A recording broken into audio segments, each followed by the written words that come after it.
Maritime history is full of unexplained phenomena and tall tales of sea monsters and mariners going out and returning in different parts of the world and not knowing how they got there.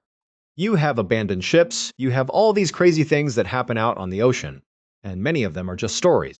We like to believe them because they are fascinating, but few of them actually hold up and are proven to be true. But one story is absolutely as fascinating as some of these very tall tales, but also happens to be completely true. This is the story of the lost Hawaiian fisherman. The short version of this story is that you have 5 highly experienced Hawaiian fishermen who take off on a daytime fishing trip.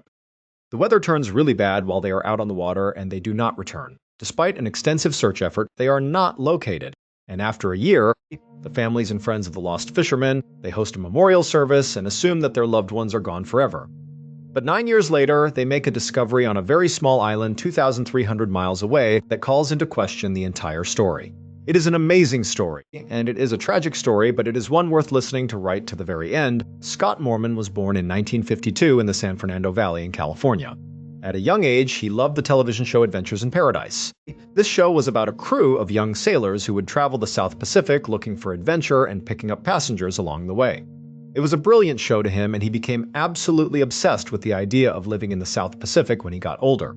Specifically, he wanted to live in Hawaii. But that would not happen right away because at a young age he got married and had a son and stayed in California. But in 1975 he and his wife split up. And so he took that as an opportunity to go fulfill that childhood dream of living in Hawaii. And so on his own, while his son stayed with his former wife, Scott moved out to the east coast of Maui in Hawaii. He moved into a little town called Nahiku. Now, Nahiku was full of many native Hawaiians and a growing population of people who were kind of like refugees in a way. You had Vietnam veterans who were tired of living in the mainland, you had hippies and kind of earth-loving people who did a lot more partying than working. They were all congregating in this same small town. And Scott, he loved that culture and he quickly became a part of it. But unlike a lot of the hippies who made their way to Nahiku who were part of that growing population, Scott really wanted to become a part of the main culture of Nahiku. He really loved Hawaii. He did not want to be viewed as an outsider on the island. He wanted to be a part of the local community. And so he took it upon himself to learn the sort of pidgin English that locals would use. He took time to learn some of the cultural traditions that they had and really went out of his way to try to befriend some of the locals. And while he was not immediately embraced as a local, he did form a number of close friendships with local Hawaiians. And in time, he really felt like this is where he belonged. This was home to him 100%. He would only go back to California one time. He went back once for his son's birthday, and he also saw his parents while he was there. They were all pleading with him to come back and be with his family. They wanted him to stay. But he told them no, because Nahiku was where he belonged. He said he could not envision himself living anywhere else. And so when he flew back after that one visit to California, when he returned to Nahiku, that would be the last time that his son, his former wife, and his parents back on the mainland would ever see him. That was the last they would see of him. On February 11th, 1979, Scott and 4 of his friends decided that they were not going to go to work that day. They all worked in construction together. Instead, they decided they were going to go fishing because they all loved to fish and the weather was beautiful, so they said, why not? Now, none of them owned their own boat. So they had to ask a friend who had a 17-foot Boston whaler named the Sarah Joe. Their friend allowed them to use it, and so they got their boat, they went to the store, got some beer, snacks, and got some ice for their big ice chest so they could pack it with the fish they hoped to catch. And then they were on their way. The part of Hawaii that Scott and his friends lived in, the east coast of Maui, did not get any television stations at the time. Radio broadcasts were done maybe once a week and were hard to pick up. So people in that area, especially fishermen and anybody who was out on the water, they were accustomed to going out without a weather report. They basically played the weather by their eye. They kind of just sized it up and said, does it seem okay? And if it seemed good, they would go out. Obviously, that is pretty risky, but the locals were very good at it. And Scott and his buddies also were very good at this point at reading the weather. And so they thought this day was going to be just fine. Now, in order to get to the place where they intended to fish, they would need to pass through something called the Alanui Haha Channel, which is considered to be one of the roughest and most dangerous areas for all sailors anywhere near Hawaii. It is a dangerous place. At certain points, it is almost 7,000 feet deep. There are very strong surface currents. It is just a risky place to be if, for example, there was a sudden storm. When Scott and the crew of the Sarah Joe took off, the water was calm, the weather was beautiful, and by about 10 in the morning, when they believed they must have been in the channel, the weather was still very calm. However, a low-pressure system picked up very suddenly between 10 and noon. And so, when they probably were somewhere towards the end of the channel, when they were going to be making their way into open water to fish, there began to be a torrential downpour all along the channel. and it eventually turned into a full-scale hurricane on the island. People described this particular storm as being one of the worst they had seen in over 50 years. This was a sudden, freak, horrible storm. Of the fishing boats that took off to go fishing out of this east coast section of Maui, there were 4 boats that went out and 3 of them returned. The one that did not return was, of course, the Sarah Joe. At 5 in the evening, the Coast Guard was notified by their friends and family that the men had not returned yet. The storm was still raging. There were gale force winds and a torrential downpour, but they still sent out a plane to look overhead. A number of crews were sent out to go look for them, even with the incredible risk of searching in this weather. But considering the dangers they were in, they decided it was necessary. The searchers who were in the boats, the boat crews that were sent out to look for the Sarah Joe crew, they said that at best they could see maybe 50 feet in front of them, and even that was a stretch. So it was a very limited search, but they did go out on the day of the storm. Over the next 5 days, the Coast Guard led a search that included 44 planes and boats covering a 56,000 square mile search block for the Sarah Joe, but nothing was found. There was absolutely no trace of them. And so after 5 days, unfortunately, the Coast Guard called off the search. However, the people in their hometown of Nahiku knew these 5 men. These were incredibly capable, very experienced fishermen, and they were all great swimmers. They believed that because they had not found a trace of them, perhaps they were still alive out there. And so they, as a community, raised $50,000 to pay private ships and planes to continue the search. There was an extended search that went on for a couple more weeks that covered an even bigger swath of territory, but at the end it still yielded no results. The people who were doing the searching were just baffled because when people go missing at sea, there is some indication a lot of times when they are just fishing basically right off the coast. It is rare that you would have 0% found, with absolutely no idea what happened to these 5 fishermen. 1 year after their disappearance, the families and friends decided to host a memorial and mourn the loss officially for their loved ones.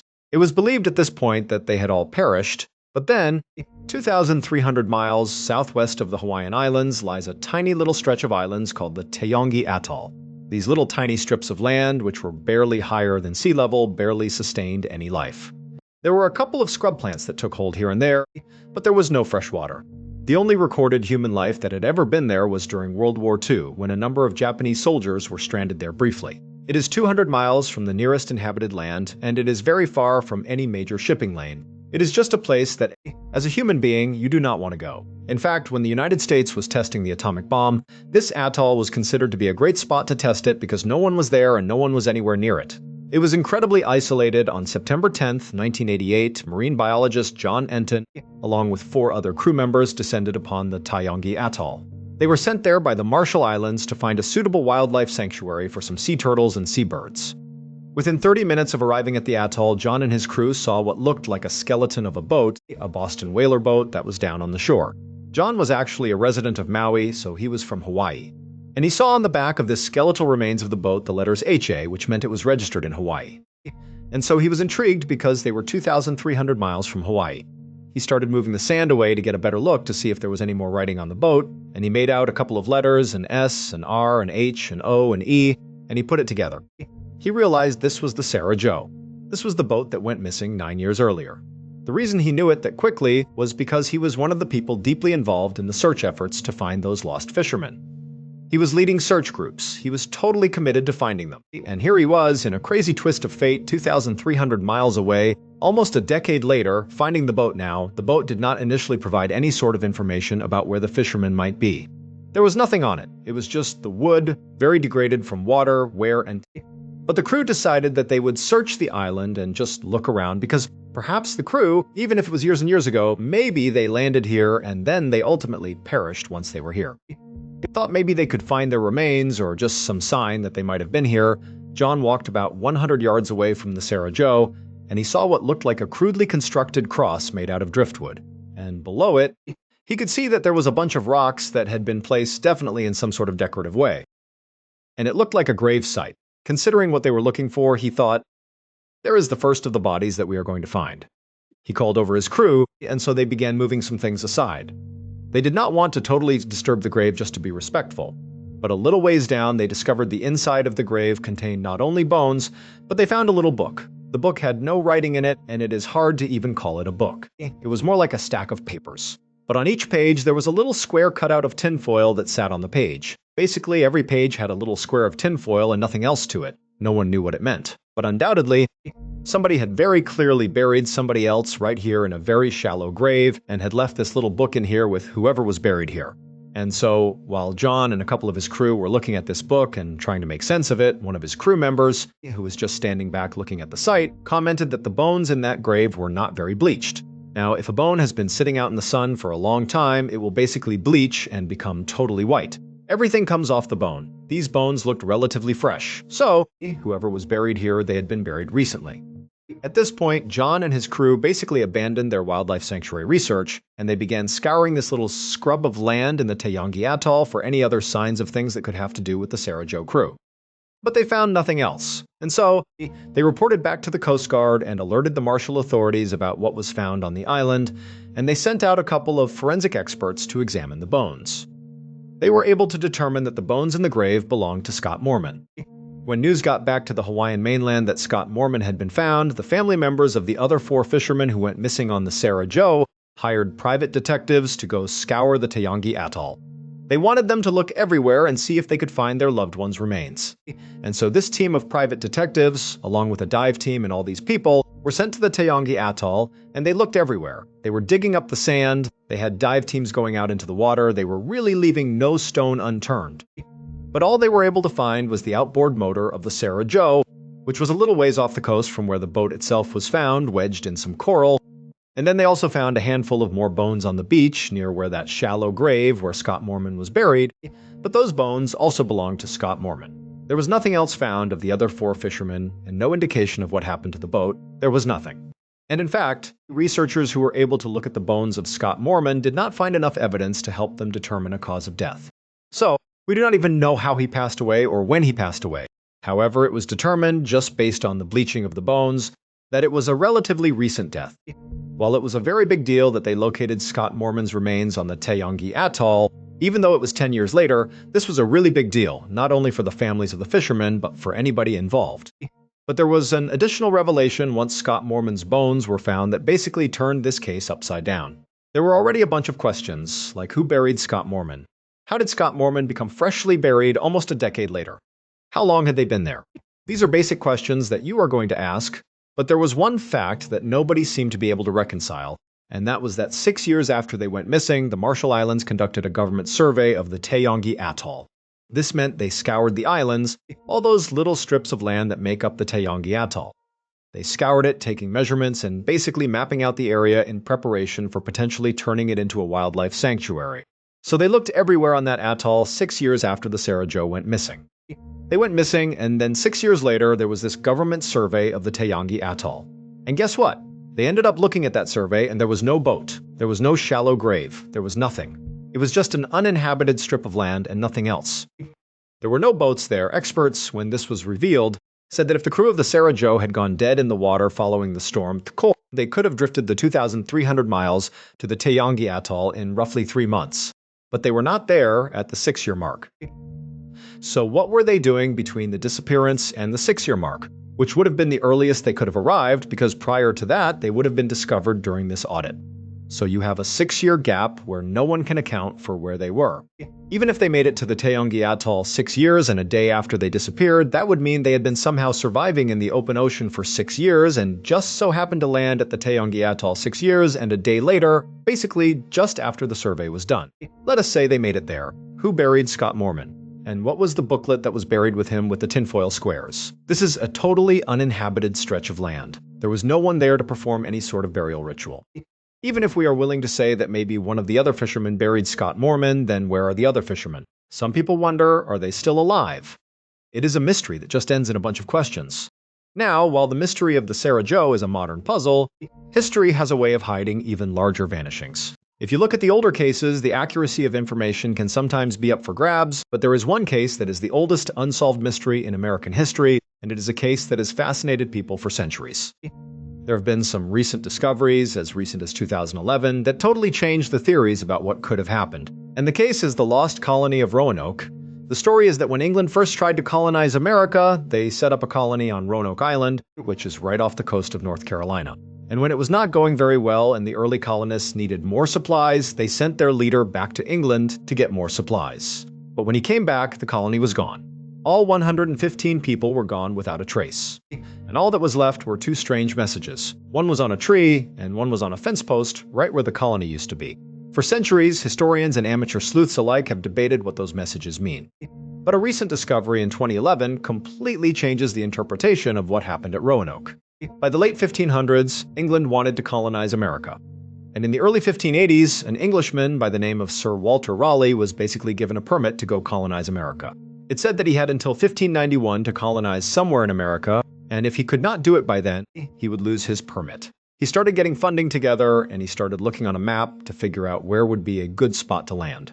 And by 1584, he was ready to launch his first reconnaissance mission to America. So in 1584, two ships made their way to North America, and they landed somewhere in the Outer Banks in North Carolina.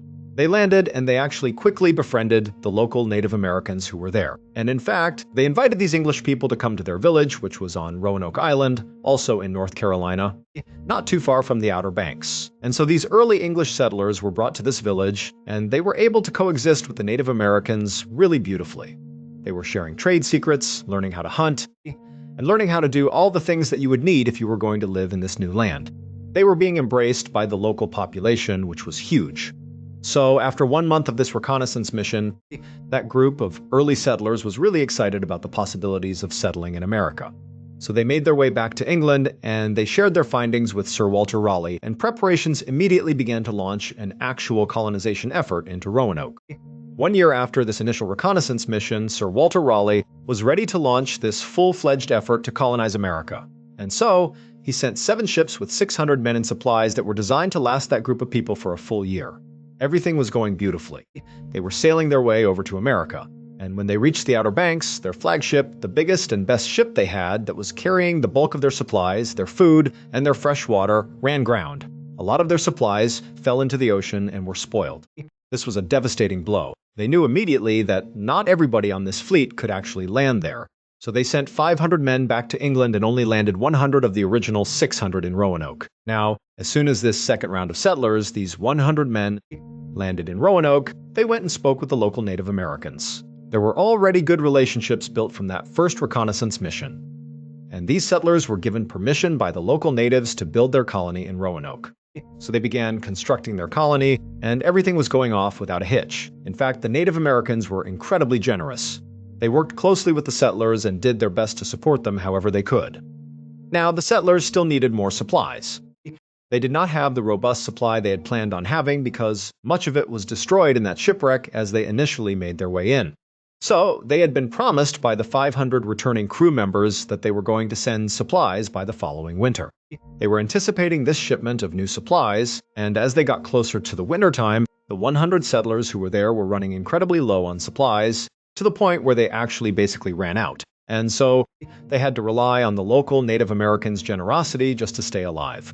When the shipment that was supposed to be there in the winter did not show up, and in fact had actually been canceled, they were in a very tough spot. They did not know this, but it had been canceled by Queen Elizabeth, who basically said it was not important and that they were going to focus on things happening in England. When that shipment did not show up, the tension between these 100 settlers and the local natives grew because now there was a huge overdependency. That tension grew to the point where the leader of the settlers and the leader of the local Native Americans began to not trust each other. And in fact, the local natives, instead of being violent, decided that they would just abandon Roanoke and go to the mainland. They figured they would just give Roanoke Island to the settlers and that would solve all the problems. But the English settlers took their retreat as a sign that the Native Americans were actually going to the mainland of North Carolina to form alliances with other tribes, and then they were going to come back and wipe out the 100 settlers.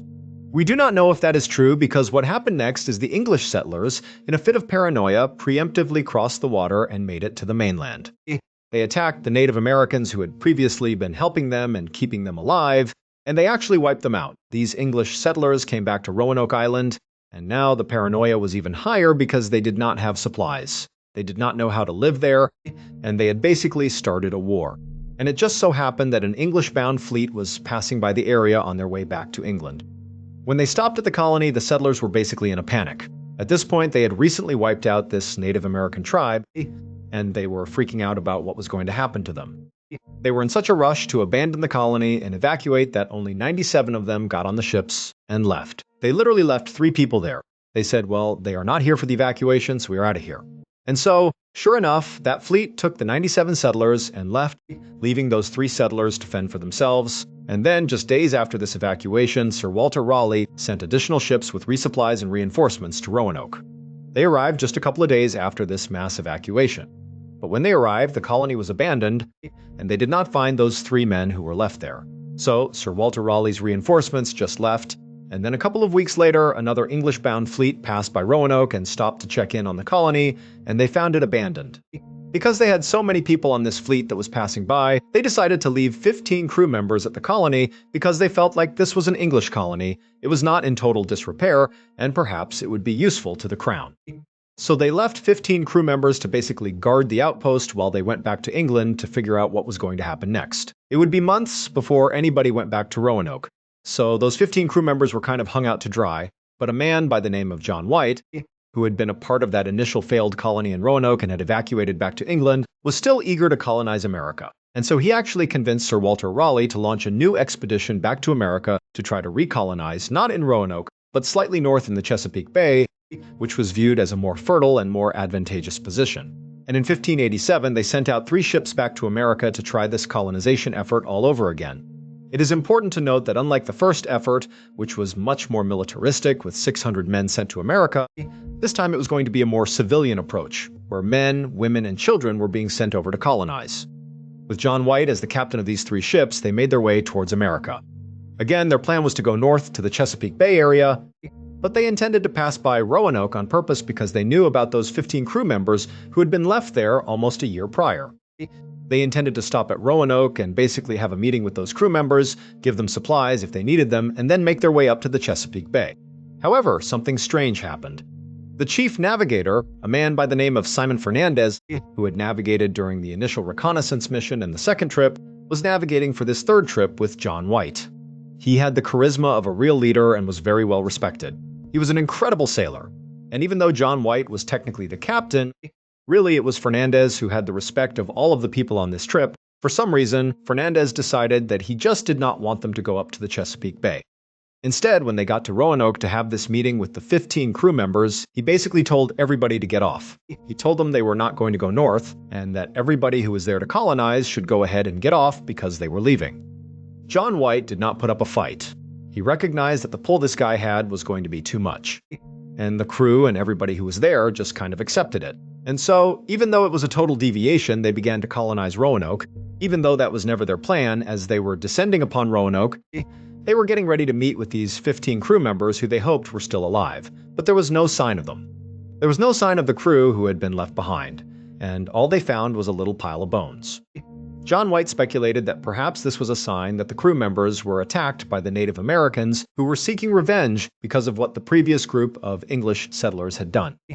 John White's suspicions would actually be proven true when just a few days after the group of colonists had begun setting up camp in Roanoke, a man by the name of George Howe was away from the colony a little bit, and a group of Native Americans surrounded him and shot him with 16 arrows. It was like a message to the settlers that they were not welcome there. The local tribes had not forgotten what happened, and they were not allowed to be there. It was not a good start for John White and his new colony. Feeling like the colony was kind of doomed from the start, the colonists actually told John White that they needed more people and more supplies. They said they were not set up for success and that he needed to go back to England and get more supplies and bring them back because without them, they were doomed. And it just so happened that Fernandez, the guy who had ditched them, had not left the Outer Banks yet. He had anchored at the Outer Banks and was basically still available to take people back. John White initially was against the idea because he did not want to be viewed as someone who was abandoning the colony when he got back to England. Also, John White's daughter, Eleanor Dare, was there and she was pregnant. He did not want to abandon her. But ultimately, he agreed to go. He got on Fernandez's ship and they went back to England. Unfortunately, when he got back to England, the country was in the middle of a war with Spain. The Queen had ordered that no English ship was allowed to leave England because they needed to be able to defend themselves against the Spanish Armada.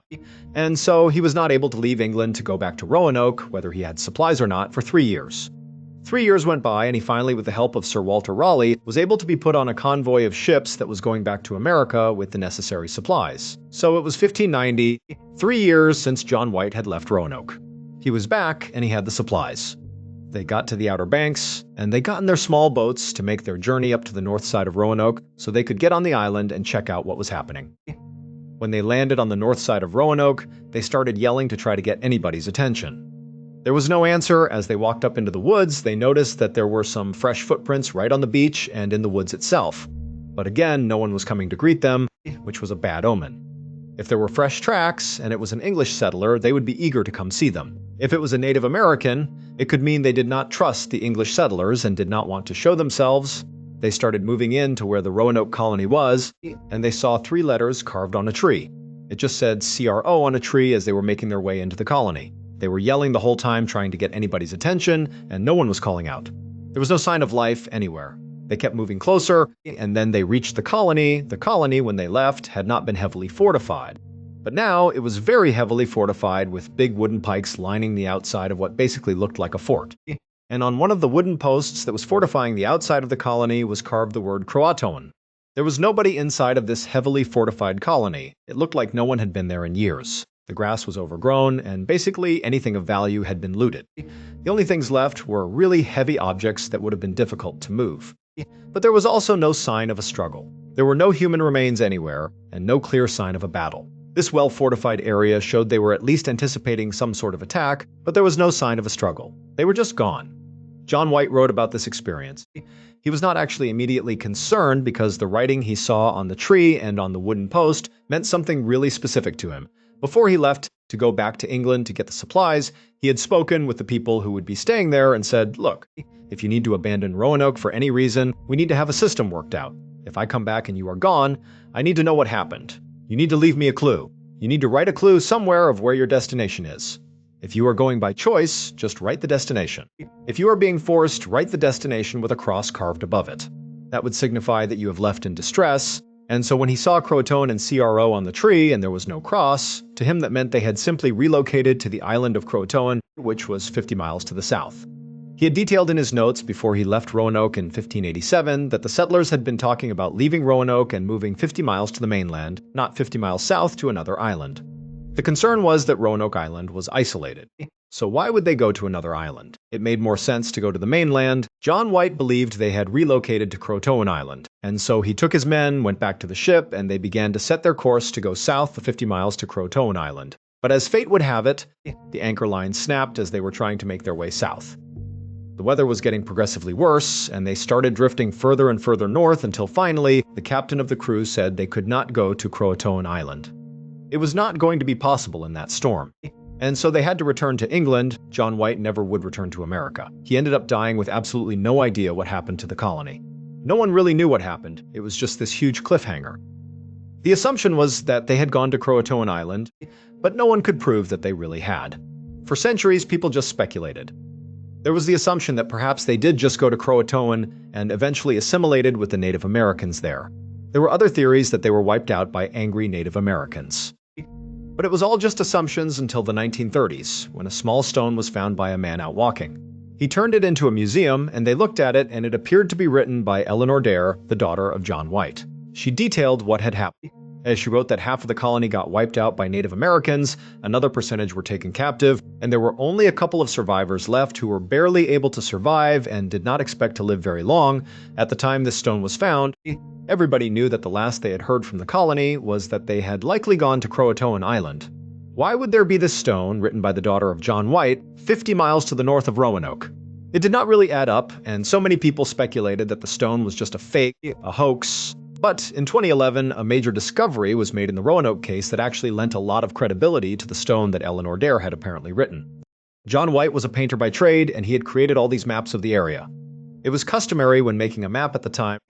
If you had small mistakes, you would cut a new piece of canvas and put the corrections on that piece, and then you would paste it over wherever the mistakes were made. It was not uncommon to see little patches all over a map. For centuries, there were these maps that John White had created that had a number of these little patches. In 2011, a researcher suggested looking under the patches to confirm that they really were just little mistakes that were covered up. It turned out that on one of the maps, there was a patch over a section of land 50 miles to the north of Roanoke, around the area where that stone had been found. Underneath the patch was a star, and the star was set to resemble a fort. Basically, there was an English fort built right where that stone had been found, but it had been covered over with a patch as if the fort was a mistake. But upon closer inspection of the patch that had been put over that symbol, they found that on the patch there was hidden ink where someone had drawn a similar symbol to denote a fort. It seemed they wanted to signify to someone looking with the right tools where the fort was, but they did not want the Spanish to know if the map was intercepted.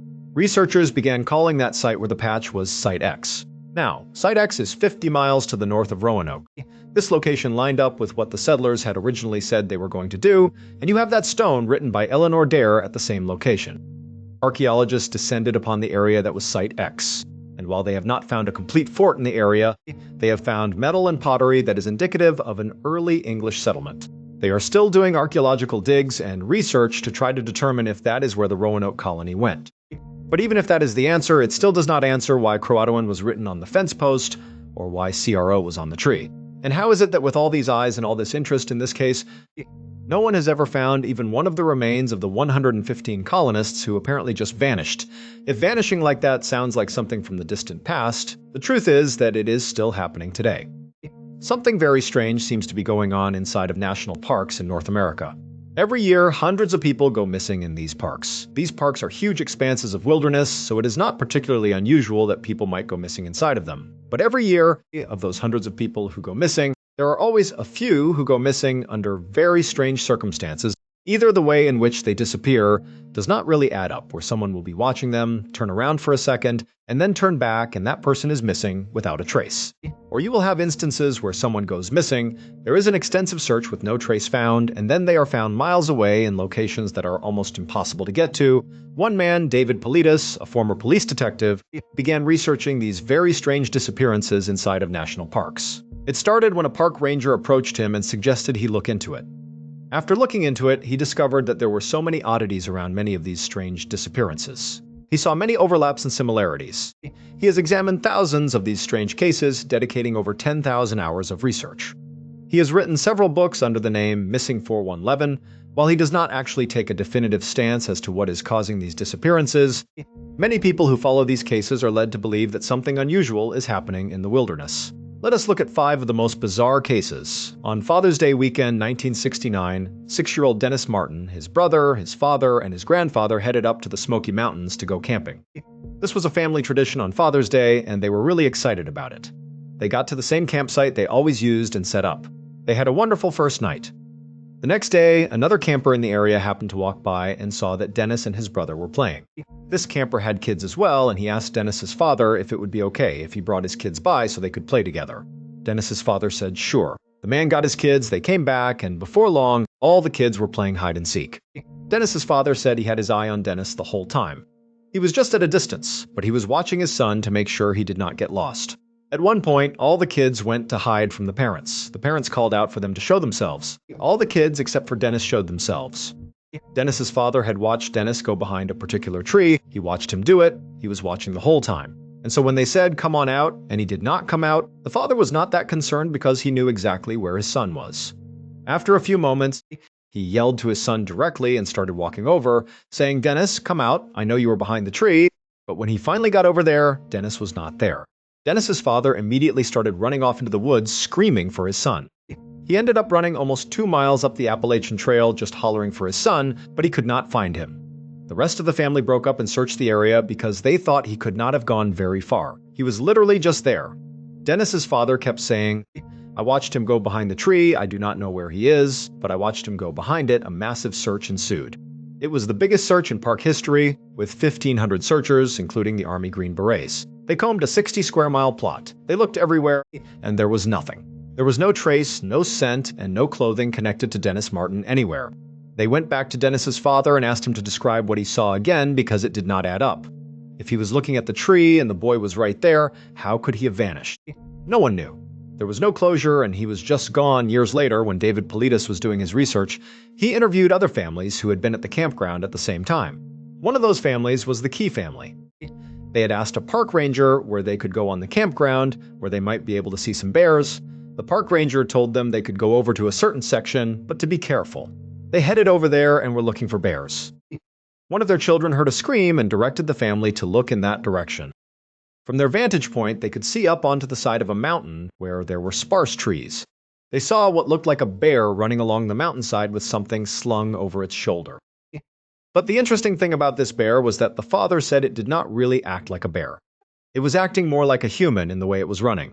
It looked hairy and like an animal, but it was running and dodging between trees on two legs, holding what looked like a child over its shoulder. They brought this up to the investigators looking into the Dennis Martin case. But the investigators did not take it seriously, thinking they were just saying something ridiculous for attention. So it was never really entered into the official case files. But there was a family claiming to have seen a bipedal hairy figure carrying a child about an hour after Dennis went missing in that same area. In the spring of 1952, 2-year-old Keith Parkins was playing with his siblings outside of his grandfather's ranch in Ritter, Oregon. When the kids were all called in to have lunch, Keith was nowhere to be found. The siblings and the family went out and did a quick search, and when nothing turned up, they called in authorities and a full search was launched. There was no sign of him. But then, 4 miles away from the ranch, they found some footprints that looked like they belonged to a 2-year-old. They started tracking those footprints, and they went on for miles and miles, and then they just stopped. It would not be until the next day, 12 miles away from the ranch, that they would ultimately find Keith. Surprisingly, Keith, who had disappeared with not enough clothing to be out in sub-zero temperatures with snow on the ground, was found alive. He was lying face down, 12 miles away. His jacket and his hat had been stacked neatly next to him, and he had scratch marks all over his face, but he was otherwise unhurt. When asked what happened, since he was only 2 years old, the only thing he could say was that a cat scratched him. He kept repeating that a cat had scratched him. No one knew how a 2-year-old, in the span of 20 hours, could have moved 12 miles in the middle of the night through the snow. An accomplished outdoorsman actually tried to cover that same distance in the allotted 20 hours to see if it was possible, and he could not do it. He said it was not possible for a 2-year-old to have covered that distance, let alone survive the exposure to the elements, but somehow he did. Years later, Keith was interviewed as a grown man, and he had no memory of the event at all. At the end of 1973, 19-year-old Charles McCullough, who was an amateur photographer, had been doing a West Coast tour of the United States, going to different national parks to photograph the scenery. By January of 1974, he was in Oregon and wanted to go to Crater Lake to take pictures. He asked his friend, who had an all-terrain vehicle, to take him out there because his own vehicle could not make it through the snow. As his friend was driving him out there, Charles jokingly said to him, "Yeah, if you do not hear from me in a couple of days, file a missing person report." Sure enough, a couple of days later, when Charles did not show up, that friend did file a report and an extensive search was conducted at Crater Lake. There was no sign of Charles. His father flew out there and stayed for several months, constantly searching the area but found nothing. A year later, a couple of backpackers were hiking the area and got lost. They took a wrong turn and ended up well off the trailhead, where they discovered a backpack. In the backpack, they found a unique Volkswagen key. Anyone who knew Charles knew he had this distinctive key, and when they gave it to the police, it was confirmed to be his backpack. Investigators went out and started looking in the area where the backpack was found, which was 12 miles off the trailhead. Near the backpack, they found what remained of Charles. They found his pants unbuttoned and sitting on a log as if he had been sitting there and then just disappeared. Sticking out of the pants were his socks, with no boots, and inside the socks were his feet bones. There was no jacket, and there was no upper portion of his skeleton found there. 12 feet away, they found a portion of his skull, and that was the last thing they found of Charles. It was officially determined that he died of natural causes, but his family was not prepared to accept that. He was missing his jacket, his boots, and his photography equipment, and his head was detached from his body. He was 12 miles off the trailhead, and when he went missing, there had been about 5 to 7 feet of snow that had dumped in the area. How did he move 12 miles off the trailhead in 7 feet of snow, especially when he was not an experienced outdoorsman and was ill-equipped for the environment? It was left as a mystery. Bart Schleyer was a famous outdoorsman and hunter.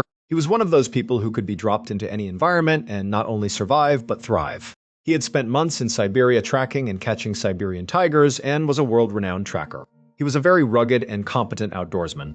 In September of 2004, Bart booked a float plane to take him 175 miles north into the Yukon Territory in Canada to go hunt moose on his own for 3 weeks.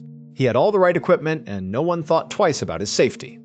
He told the pilot to meet him back at the spot in 3 weeks. The pilot returned 3 weeks later, but Bart was not there. The pilot went over to where his campsite was supposed to be, and he found the camp.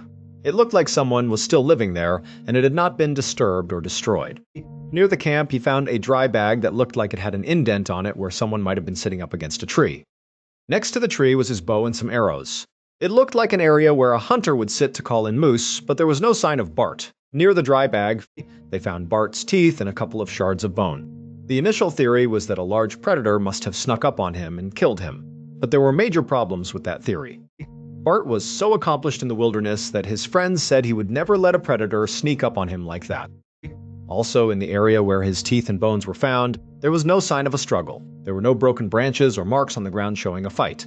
Additionally, his camp had food left out in the open, and if a bear had killed him, it would have surely raided the camp for food, but the campsite was untouched. The official ruling was that he was attacked by a predator, but the circumstances did not really add up. In 2002, Christopher Tompkins was working as a surveyor in a 4-man crew in Harris County, Georgia. They were walking along a road spaced about 50 feet apart, and Chris was the last one in the line. The surveyor, who was third in line later, told investigators that as they were walking, he would periodically turn around for a quick second to make sure Chris was still there.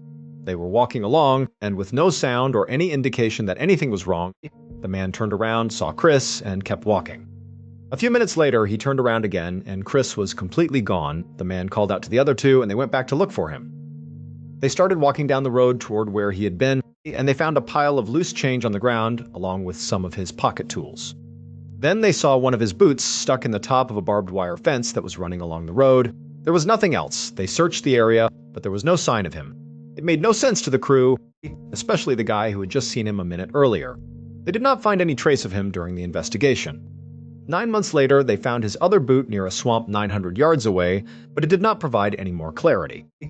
The pile of loose change and tools on the ground suggested that at some point, he may have been suddenly turned upside down. But what could have done that so quickly and quietly remained unknown. While some forces seem to snatch people from the physical world, others are believed to invade them from within. One of the most terrifying stories of this kind is the case of Anneliese Michel, a 23-year-old girl living in Germany in the 1970s who was believed to be possessed by demons. Anneliese Michel was born in 1952 in Western Germany to a very religious family. They were devout Catholics who believed in some of the more extreme elements of their faith. One of the things they believed was that personal sin could not always be atoned for on your own, and that it would require other people sacrificing on your behalf for you to be absolved. And so, Anneliese and her siblings were sometimes instructed by her parents to sleep on the cold hardwood floor in the middle of winter in order to repent for sinners who could not repent for themselves. She would lie on the cold floor, believing she was saving other people from their sins. In 1969, Anneliese had her first seizure while she was at school. She suddenly started shaking and convulsing. Her classmates later said it was almost like she had entered a trance-like state while she was having the seizure. As soon as the convulsion ended, she snapped out of it and seemed fine. A year later, she had another seizure in the middle of the night. She convulsed, wet the bed, and entered that same trance-like state. It was after this second seizure that the family sought medical attention. They went to a neurologist who diagnosed her with temporal lobe epilepsy. This condition can cause serious auditory and visual hallucinations, a loss of awareness, and intense mental states. Anneliese was prescribed medication to combat the epilepsy, but it did not seem to help. Her seizures and trances only became more frequent and intense. It got to the point where her family believed she would be better off in a psychiatric hospital where the staff was equipped to handle her condition. She checked in willingly, and they tried different medications, but her condition only grew worse. She began having visual hallucinations. Everywhere she looked, if she looked at anyone in the face, their face would appear demonic to her. The faces would look at her and tell her she was going to rot in hell. Because of this, she could no longer look people in the eye. She told the doctors and nurses about the demonic faces, and she began to believe that she was actually possessed by 6 different demons. When she told her family, they agreed that modern medicine was not working and that they needed to look for help outside of science. They turned to the Catholic Church. Initially, the local priests they approached rejected their requests, telling them she needed medical and psychiatric treatment. But then her condition took a severe turn. She began compulsively doing over 400 squats every single day. She would crawl under the table and stay there for 2 days, barking like a dog the entire time without sleeping. She would find spiders on the floor and eat them, and she would crawl over to the fireplace and eat coal. Finally, her family found a priest named Ernst Alt who believed she was truly possessed and not just suffering from epilepsy. He petitioned the local bishop to allow an exorcism. The bishop granted permission for a priest named Arnold Renz to perform the ritual. Over the next 10 months, Father Renz conducted 67 exorcisms on Anneliese. During these sessions, Anneliese would speak in deep guttural voices, claiming to be possessed by Lucifer, Cain Judas, Nero Fleischmann, and Adolf Hitler.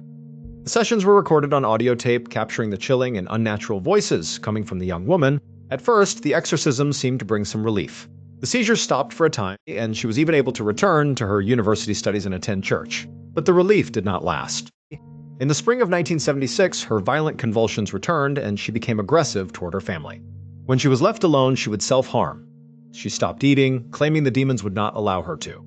She would spend her days dropping to her knees to pray, doing it so hard and so often that she broke both of her kneecaps and tore the tendons in her knees. Though she seemed to feel no pain, her family and the priests continued with the exorcisms, believing it was the only way to save her. The final exorcism took place on June 30th, 1976. Annalise was incredibly weak and weighed under 100 pounds. By the next morning, on July 1st, 1976, she passed away in her bed. The cause of death was determined to be severe dehydration and malnutrition. She was only 23 years old. After her death, her story became a major sensation in Germany. There was outrage and many questions about why she did not receive medical intervention. Ultimately, her parents were charged with negligent homicide. They were found guilty but did not serve jail time, as the court ruled they had already suffered enough. The two priests involved were found guilty of negligent manslaughter and received suspended sentences. To this day, people remain divided over what really happened to her.